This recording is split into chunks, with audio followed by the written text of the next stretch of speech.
విచ్చేసిన deputy CM బట్టి విక్రమార్క గారికి, మా అన్న మాజీ కేంద్ర మంత్రులు, మీ ప్రియతమ పార్లమెంట్ సభ్యులు, మళ్ళా గవర్నమెంట్ వస్తే కేంద్ర మంత్రి పక్కాయన, మళ్ళా కాబోయే కేంద్ర మంత్రి గారు రాహుల్ గాంధీ ప్రధానమంత్రి కావడం ఖాయం, మన బలరాం నాయకు కేంద్ర మంత్రి కావడం ఖాయం.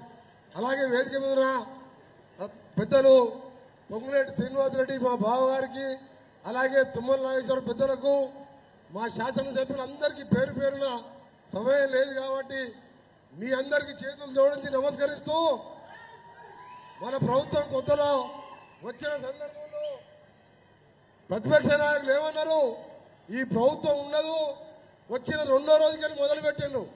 కానీ 8 లక్షల కోట్లతో అప్పిస్తే అప్పులకు వడ్డీ కడుతూ వసూలు కడుతూ ఒక్కొక్కటి చెప్పనివి సన్న బియ్యం వరకు నిన్నటి వరకు.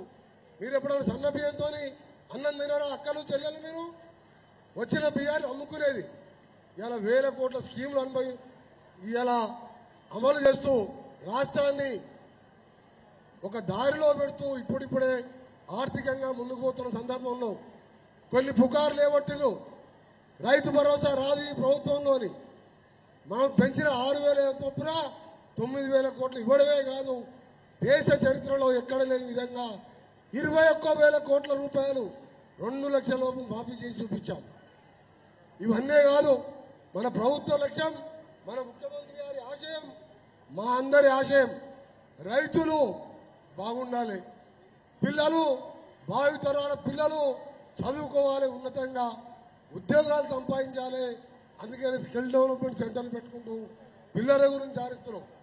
మరొక విషయం, మహిళలు మన అక్కా చెల్లెళ్ళు లక్షాధికారులు కాదు కోటీశ్వరులు కావాలని ఇలా పెట్రోల్ బంకులు ఇప్పిస్తున్నాడు.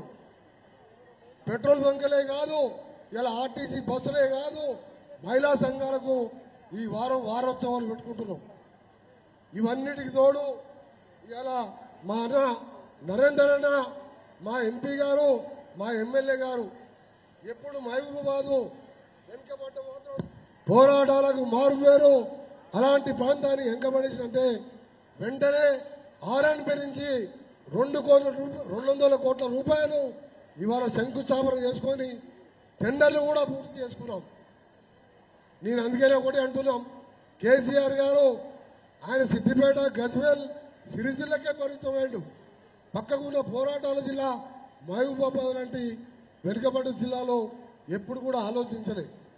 అందుకని ఇవాళ మా ముఖ్యమంత్రి గారి నాయకత్వంలో మంత్రులందరం కట్టుబడి ఉన్నాం. ఇవాళ ఆర్ఎండ్బి 5 ఏళ్లలో ఒక గుత్త కూడా పుడవలే. మన ఫైనాన్స్ మినిస్టర్ గారి సహకారంతో, ముఖ్యమంత్రి గారి ఆమోదంతో 6,600 కోట్ల రూపాయలు ఇప్పటికే ఇవాళ టెండర్లు కూడా పిలవడం జరిగింది, పనులు కూడా మొదలైనవి.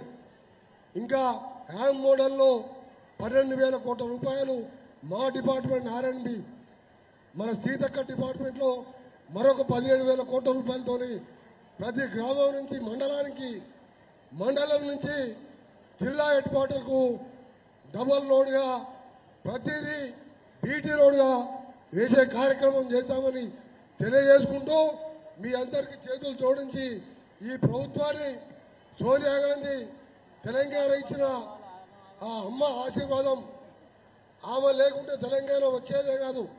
అటు ఎంపీలు ఒక సైడు, ఉద్యమకారులు ఒక సైడు, నాలాంటి వారు మంత్రి పదవికే త్యాగం చేసినాం. ఆ తెలంగాణలో కేసీఆర్ది ఒక్క పైసా కూడా పాత్ర లేదు. ఒక్క పైసా కూడా పాత్ర లేకుండా 10 ఏళ్ళు మోసం చేసి అధికారంలోకి వచ్చిండు.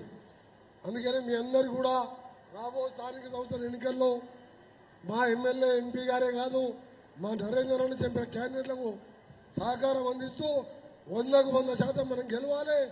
దాంతోపాటు సోషల్ జస్టిస్తో ముందుకు పోతున్న సేవాలాల్ మహారాజ్ చెప్పినట్టు, సేవాలాల్ మహారాజ్ ఒకటే మెసేజ్ ఇచ్చిండు, ఆ దేవుడు లాంటి వ్యక్తి మనం సమాజంలో సోషల్